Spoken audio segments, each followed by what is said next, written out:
Sometimes we know the hypotenuse already, but we can still use Pythagoras' theorem to find out what one of the shorter sides is. We just need to remember how our algebra works. So Pythagoras' theorem can be used to find the side length of the shorter sides of a right-angled triangle. That's important, if the length of the hypotenuse on one other side is known. So in this case, we've got one of the shorter sides, and we've got the hypotenuse, and we're looking for A. So we'll just use our algebra to work it out. Use subtraction to make the unknown the subject of the equation. So remember how we often say c squared equals a squared plus b squared. Well, it's the same the other way around. It kind of makes sense to write it a squared plus b squared on the left-hand side because we're solving in this case for a. So you can see that a squared plus the other shorter side squared equals the hypotenuse squared. And when we do it, we find that we've got a squared plus 576. So we just subtract that 576. We would use arrows. That's an arrow. 576 minus 576. And that leaves us with a squared. It's still squared. Equals 49. And lucky for us, therefore, there's that therefore symbol again. A is the square root of a squared. And so a is the square root of 49, which in this case is 7. That's our shorter side. So let's have a look at this example. Find the length of the shorter side here. When we'll do a squared plus b squared equals c squared.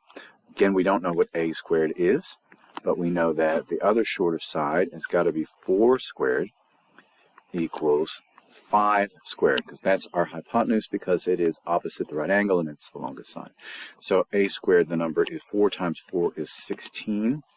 You might already know what this is, 25. So in order to get a squared by itself, I am going to subtract 16, because we've added 16. I'm going to do the opposite of that to get rid of it. And I'm going to subtract 16 from here. A squared will equal 25 minus 16 is 9. So therefore, there's our little therefore again.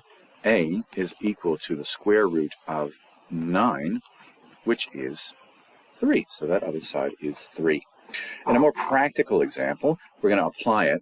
We have a 10-meter steel brace that's holding up this concrete wall, and we know that the bottom of the brace is 5 meters from the base of the wall. That's what this is here. So we've got two sides, and we're going to make the rash assumption, which is true, that that's going to be a right angle. So we know our hypotenuse. Find the height of the concrete wall to 2 decimal places. So we're going to need our calculator.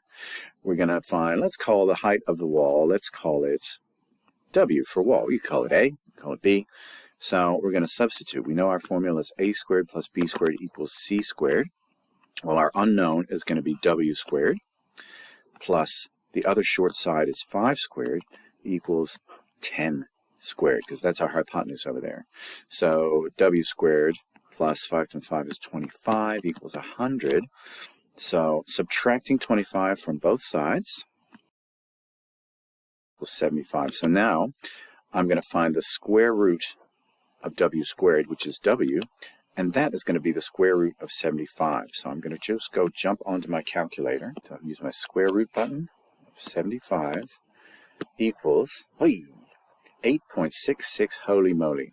But remember, we are asked to provide our answer up to 2 decimal places, and as you can see here, but our critical digit after the 2 decimal places is 0, so it's just going to be 8.66. So the square root of 75 to 2 decimal places is 8.66, in which case this is going to be meters, so that's how tall our wall is.